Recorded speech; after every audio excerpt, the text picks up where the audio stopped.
very well, and it's just great to have a companion to talk to. She doesn't answer much, but I can't talk to her. That I was walking through a huge spider web, and I was waiting for this huge monster spider to come crawling out to grab me and bring me in. So I think it's a good idea to have a tent with you for boondocking. I don't use this tent when I'm in city mode. Good morning. Yay. Here you go. Coffee or tea. You know the routine. Whatever you like, you're gonna get. You're gonna get it. Cheers. Well, I say it all the time. It is cold out there. Yeah, it is cold. I believe the temperature is...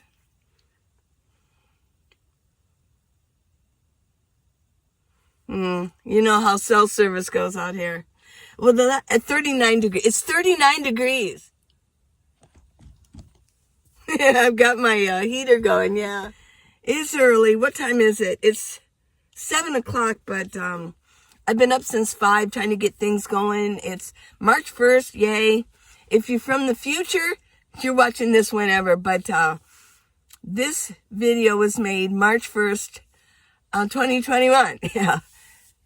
I'm at Plamosa again. I was at Fortuna Pond, and it's right outside of Yuma.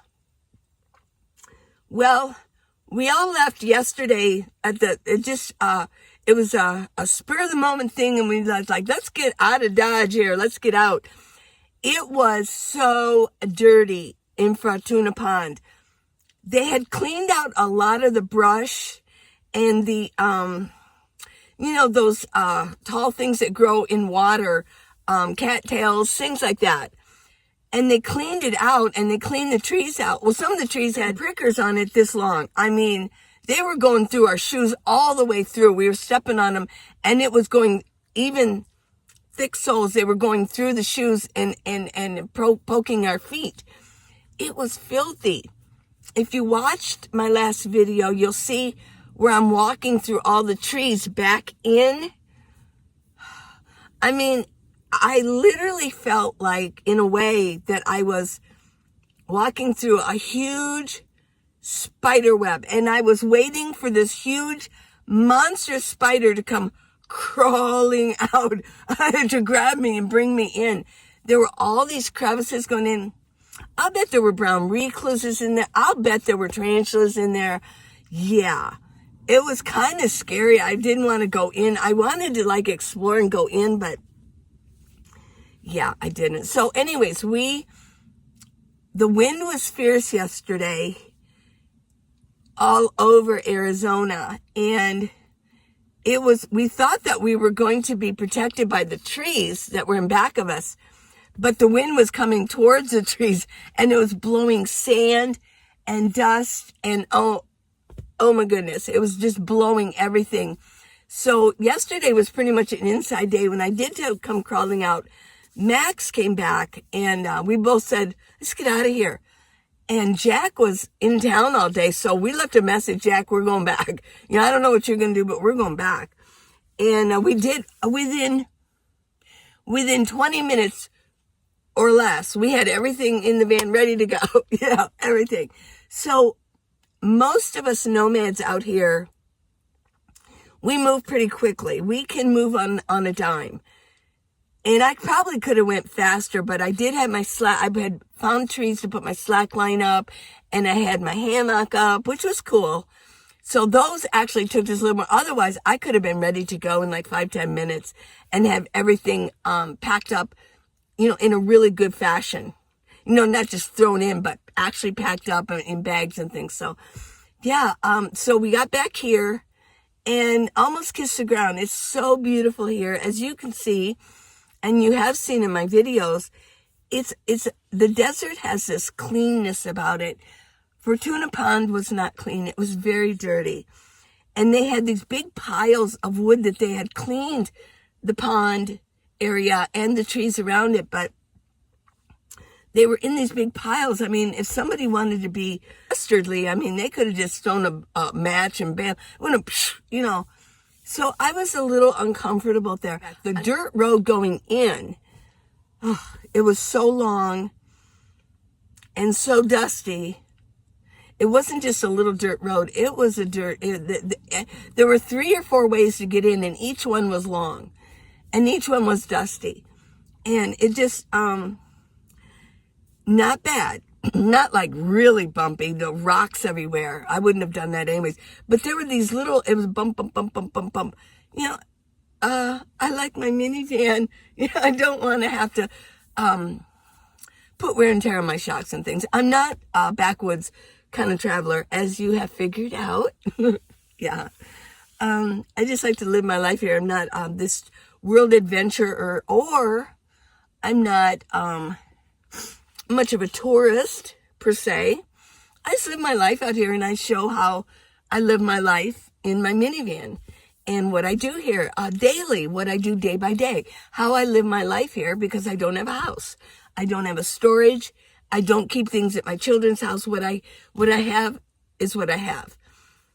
And so if you like this channel, please subscribe. And always give me a thumbs up. It really does help. I don't ask for money on Patreon or PayPal, things like that. I just ask that you watch my videos and give me a thumbs up if you like it. And if you have any suggestions, please leave in comments. Also, on Facebook, I have a Facebook group. Please, if you're on Facebook and you like Facebook, you know, I don't mind Facebook. You know, I'm not really talking about subject matter that is very controversial or anything. But I do like Facebook. There's a lot of features that these newer social media, new social media that's coming out, they haven't really got things figured out yet. It can be difficult to navigate some of these newer social media apps. But I like Facebook if you're on Facebook. And I have a Facebook group. It's called Minivan Lee's This Nomad Life. Please join. And we've got suggestions going on. We've got things going on here. Even if you just join Facebook for that, that would be cool. And send me a friend request. And yeah. Another way that you can contact me, and a lot of people do, and actually I do enjoy it and I always answer, is minivanlee.com or minivan-lee.com. There's a contact form on my website. And just scroll down just a little bit. I keep it towards the top.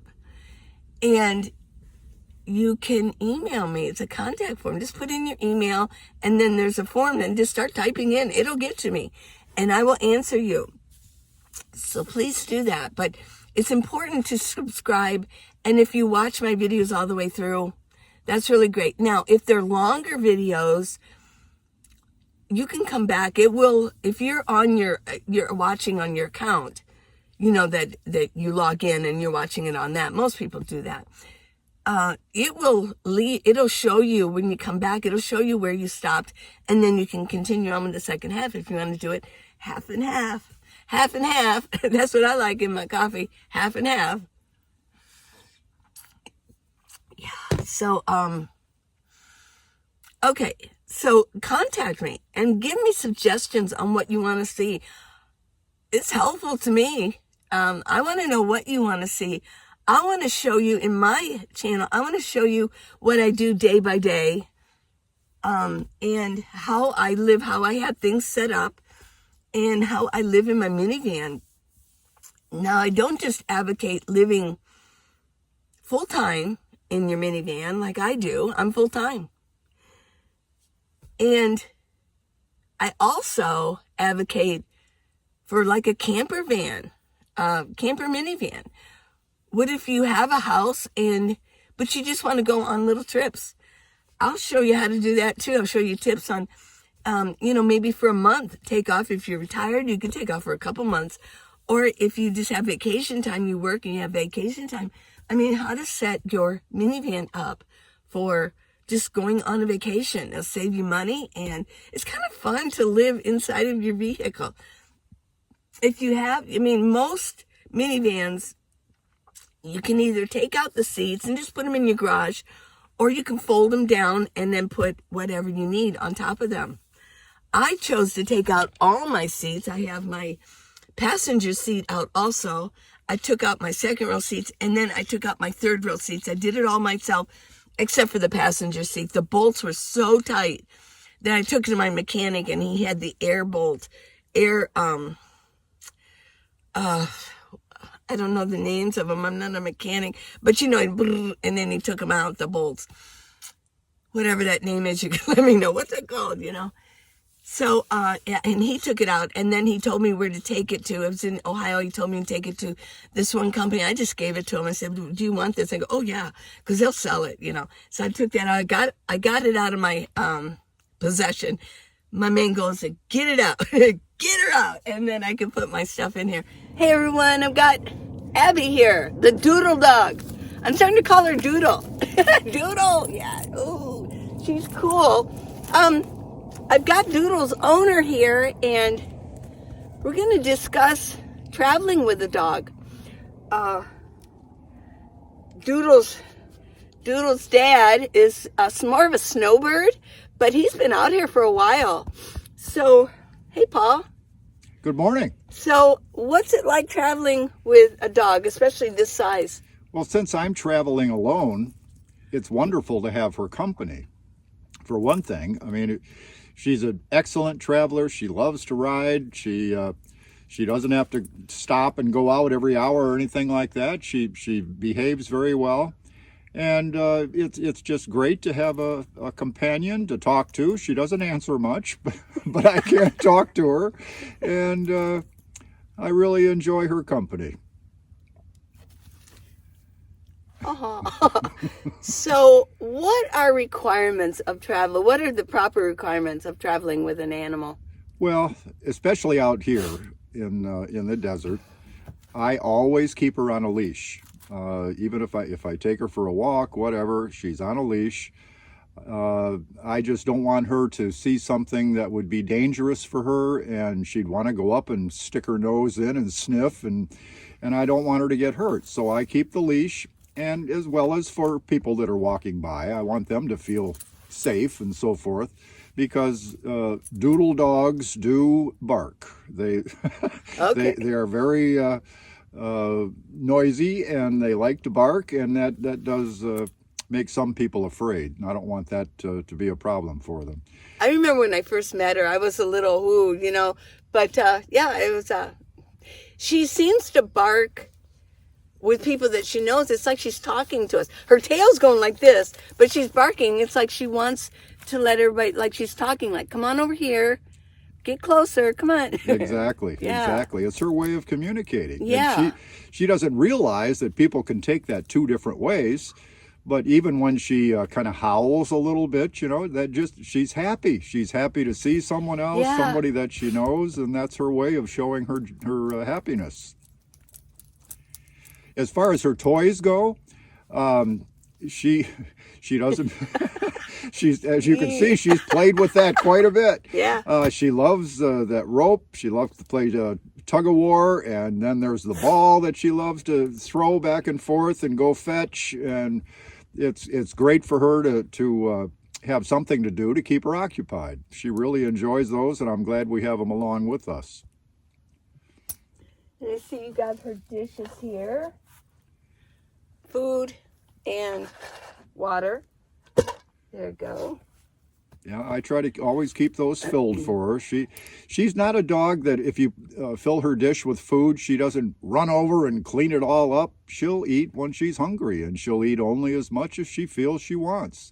She already had some breakfast this morning, but there's about half a dish of food still there, so she'll go back to that eventually. So you're not an overeater. All right. Not an emotional eater. Right.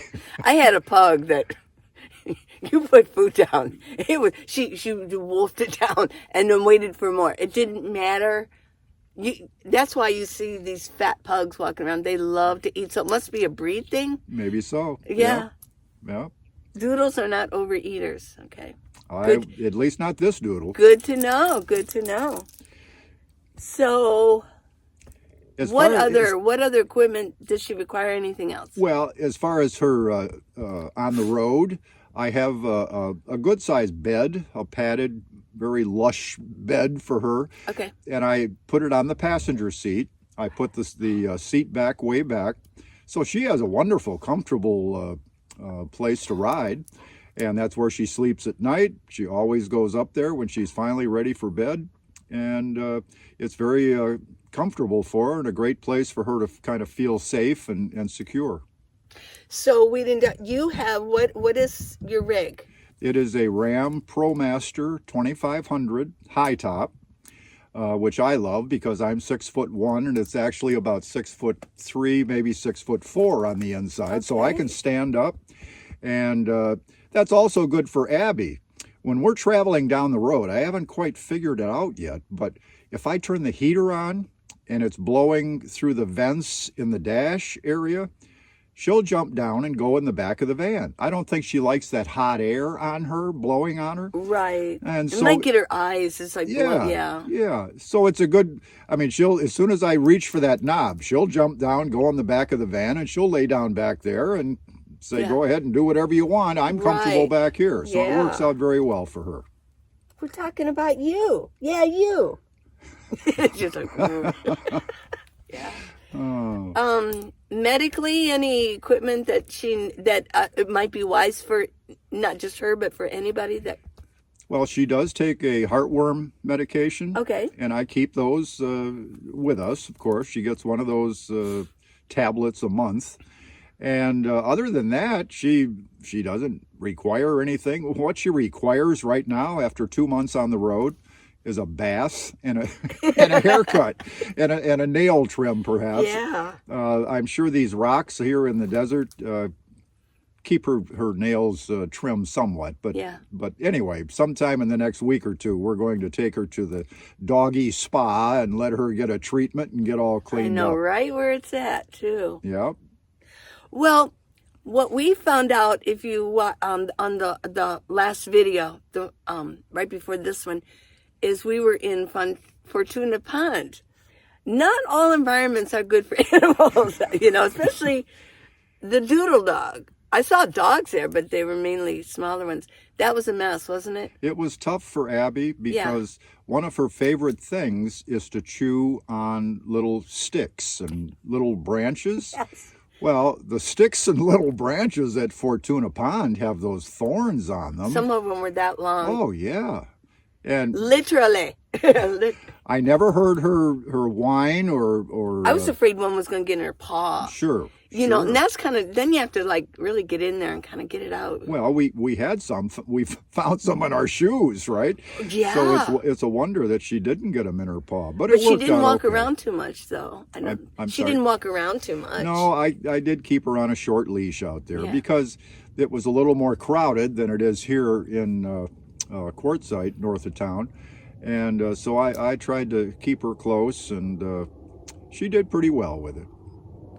Well, this is our favorite. If you can look beyond here, it's like there's a carpet at Plumosa, and not all of Plumosa, only certain parts of Plumosa. There's a carpet of stones and rocks. So, and they've been kind of worn flat, pushed down by vehicles or whatever. They probably, I'm thinking what they did was they went with when they first laid it out, they went with big rollers and rolled it and pushed it down. But this is perfect for her and for us. At Fortuna Pond, I mean, just looking at her tail, it's almost you could pull, a cup. I found a cup in there. There's a book. It was covered. It was a mess. She was a mess. And she doesn't mind. Isn't that something? I know. It didn't bother her a bit. Yeah. She enjoyed her time out there. She can get accustomed to anything, I suppose. And I love the expressions that she gets on her face. She just like, what's going on here? I don't understand. But I'll show you at the end. I'll feature my nose photo. That I just wanted to get her nose. Her nose is like, it looks like leather.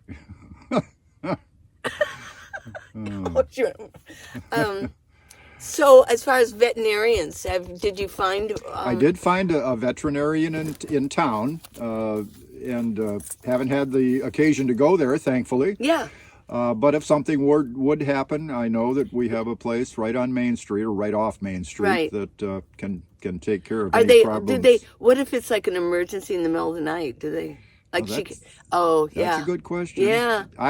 I bet they have an emergency number, but I didn't Right. look for that. You know, I mean, she could, some scorpion bit her or something like that. Sure. Although, it's a little too cold right now for snakes and scorpions to be Right. out wandering around. Right. Thankfully, Yeah. as far as she goes. I know she's so comfortable. She just leans on me. We went for a little walk. You do carry bags around. Paul's a bag carrier for and so he's responsible. I don't see too much piles around right now. Maybe the coyotes, if they've maybe cleaned it up. Maybe so. I Kind don't of gross know, to but think about, but I guess I like to think that everyone cleans up after their dog. I Right. think it's very important. Yeah. If you don't, then it creates a mess. Nobody likes that, and I Yeah. think it's important to be courteous to everyone. sounds kind of gross. But I wonder if the coyotes actually go around and it's food. Well, I that's don't true. know. Yeah, I don't. could be. There were a lot of ants in Fortuna Pond also. Right. Oh, there were big ant with the big red ants. Yeah. So we was kind of nervous. So back to the pet. With the reason I mentioned Fortuna Pond is that with the pet, there might be some environments that, with this size of a dog, you want to avoid. Well, that's true. Yeah. That's true. Like we mentioned, those thorns and the ants. Of course, that's something that she'd be interested in too. Dogs Yeah. are curious and they want to Yeah. get in and see what something is all about. And I really didn't know what kind of ant. I don't think they were fire ants or anything like that. No, But who knows if they were biting? And Oh, I'm sure they would. so you And you don't always wanna- have to keep an eye on your pet and make sure that they're safe and not getting into anything that's going to harm them. Well, do you have any advice for somebody who might want to get a dog? I know people do, for protection, and they decided, well, I want to have more protection, so I'm going to get a dog. Any advice? Well, as you well know, because anytime you see Abby, she begins barking and howling and whatever. She doesn't do the howl so much, but she will bark at anybody that is walking around. She's a great watchdog. It's sometimes gets to me when she barks too much, but that's a good thing too. There's nothing wrong with that because she's just trying to let you know that something is out of place here and something is going on around here that we all need to be aware of. So I would say, and it's amazing, don't you think, that there are so many people with dogs and probably a lot of people with cats too that we don't see so much because they're still in their rigs, but it's very, very popular for people to have a dog with them. And of course the style and the breed is a personal thing, and you just have to decide what goes well for you and go with it.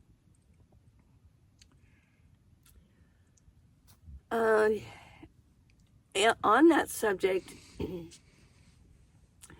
I'm wondering if just getting a dog for protection and that purpose only is a good idea. I don't know, because there are other things that dogs need, and they might not be a good type of person to own a dog because they don't have any like training skills or things like that.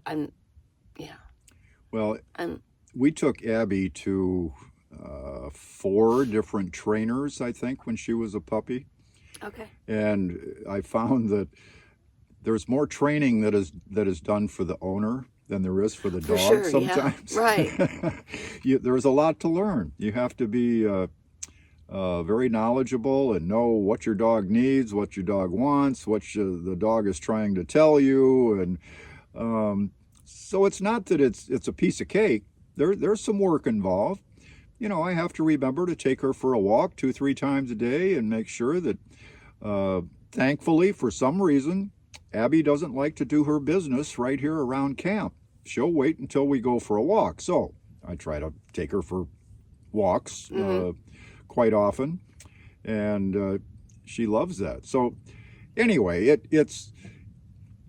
I think it's wonderful to have a pet, but you have to be ready and willing to do what is necessary to keep that pet safe and healthy and happy. Good advice. Well, I wanted to address the pet issue for people out there thinking about getting a pet or that do have a pet, and then if there's any additional comments that people want to make, please leave it in the comments, and we can get a discussion going. So I appreciate anything else. No, I think we've about covered it, Okay. Lee. Well, okay. Pets. Okay, Abby, you did good. Yeah.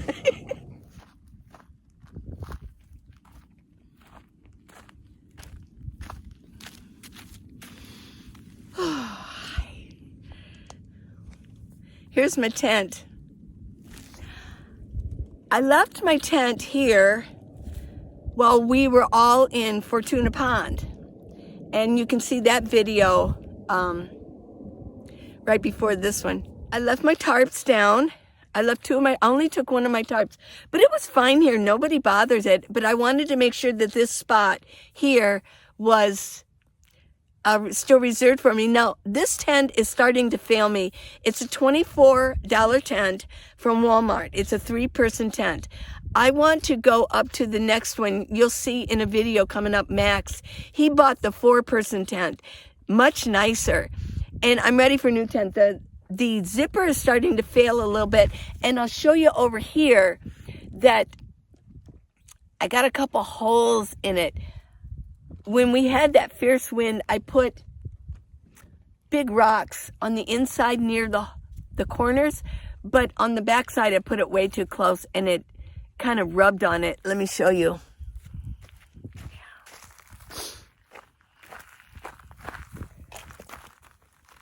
Yeah. See, I've got some holes here. But for $24, the tent served me well, and I will go put it in the tent graveyard, wherever dead tents go. What was nice about leaving this here is I could store things in it that I didn't want to take with me. I knew I was coming back. Let me show you what I stored in here.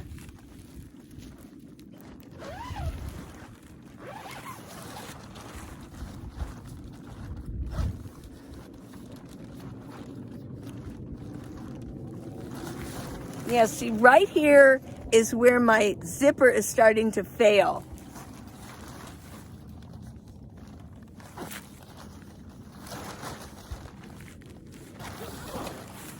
There we go. Like Chet got a chance. We put our wood in here so nobody would take it. And I have some empty water bottles in here. Some charcoal, a pan, and of course I mentioned this. It died. If you look, see all these ports, the pieces have fallen out. This was 4 years old, and it just, yeah, the only thing good on it is the light. These ports don't work properly anymore, so have to go take this to a place where they can, at the refuse, they do have a place where I can put this. It won't put it in with the normal garbage, but they'll take this and I'll give this to them. So I think it's a good idea to have a tent with you for boondocking. I don't use this tent when I'm in city mode, no. But it's nice to have a place that I can kind of put things like this and make a little bit more room in the minivan.